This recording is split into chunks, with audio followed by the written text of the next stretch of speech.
इयत्ता 8वी, विषय मराठी, पाठ क्रमांक 2. माझ्या देशावर माझे प्रेम आहे. स्वाध्याय सोडवा. व्हिडिओ निर्मिती नम्रता सावंत. पाठाच्या आधारे स्पष्ट करा. प्रतिज्ञा. प्रतिज्ञा म्हणजे घोर निर्धार होय. आपल्या आयुष्यातील सर्वश्रेष्ठ ध्येय प्राप्त करण्यासाठी वाटेल ते कष्ट करण्याची तयारी असते, असा पराकोटीचा निश्चय म्हणजे प्रतिज्ञा होय. सच्च श्यामला माता. सच्च म्हणजे धान्य. शेते पिकांनी डवरून आली की त्यांचा रंग गडद हिरवा होतो आणि तो काहीसा सावळा श्यामला दिसतो. सच्च श्यामला माता या शब्दातून आपल्या देशाची संपन्नता, समृद्धी व्यक्त होते. प्रश्न क्रमांक 2. पुढील आकृत्या पूर्ण करा. भारत माता की जय मधील भारत माता म्हणजे उत्तर भारतातील लोक. महात्मा गांधींनी सांगितलेली प्रेमाची 2 वैशिष्ट्ये. 1. सक्रियता. 2. सुबद्धता. देशावरील प्रेम सिद्ध होण्यासाठी लेखकांनी पाठात सांगितलेल्या विविध कृती.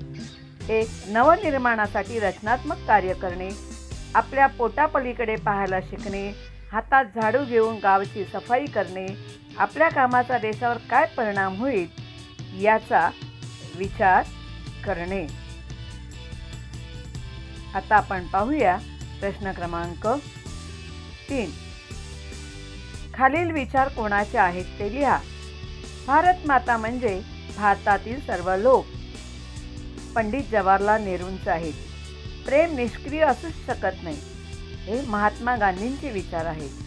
खरा तो एकची धर्म, जगाला प्रेम अर्पावे, हे साने गुरुजींचे विचार आहेत. आता प्रश्न क्रमांक 4. समान अर्थाचे जोड शब्द तयार करा. पालन पोषण, दंगा मस्ती, कोड कौतुक, थट्टा मस्करी, धन दौलत आणि बाजार हाट. प्रश्न क्रमांक 5.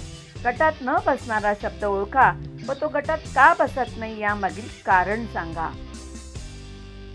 यामध्ये गटात बसत नाहीये रत्ना, कारण रत्ना हे नाम आहे आणि बाकी 3 शब्द सर्वनाम आहे. यामध्ये गटात बसत नाहीये शब्द तो आहे आम्ही, कारण आम्ही हे सर्वनाम आहे व बाकी 3 शब्द क्रियापदे आहेत. यामध्ये गटात न बसणारा शब्द आहे सुंदर, कारण सुंदर हे विशेषण आहे व बाकी 3 शब्द हे सर्वनामे आहेत. यामध्ये गटात न बसणारा शब्द आहे करणे, कारण करणे हे क्रियापद आहेत व बाकी 3 शब्द हे विशेषणे आहेत. आता आपण प्रश्न क्रमांक 6 पाहू. दिलेल्या शब्दांचं आपल्याला तक्त्यात वर्गीकरण करायचे आणि तक्ते आहेत पुल्लिंग, स्त्रीलिंग आणि नपुंसक लिंग. या 3 गटात वर्गीकरण करायचे. दिलेल्या शब्दांचं आपण त्या त्या गटामध्ये वर्गीकरण केलेलं आहे. विद्यार्थ्यांनी ते शब्द वाचून घ्यायचे आहे.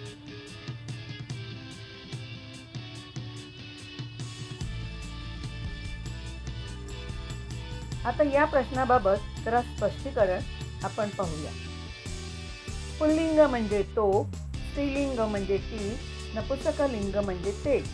लिंग ओळखताना नाम एकवचनी असावे.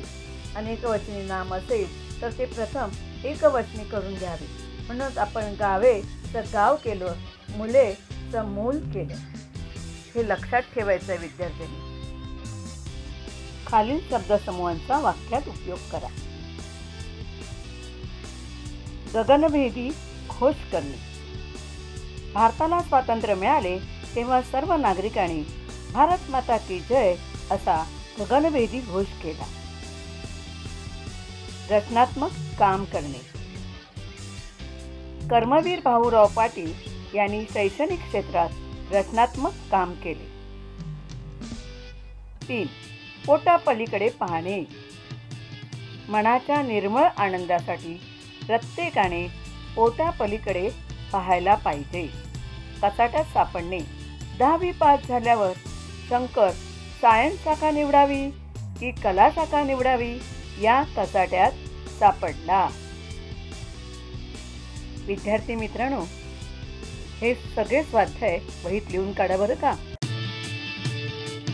विद्यार्थी मित्रांनो, आवडला ना व्हिडिओ? व्हिडिओ आवडला असेल तर अवश्य लाईक करा, शेअर करा, कमेंट करा आणि बेल आयकॉनला टच करा, म्हणजे पुढील व्हिडिओचे नोटिफिकेशन तुम्हाला आधीच मिळेल. धन्यवाद.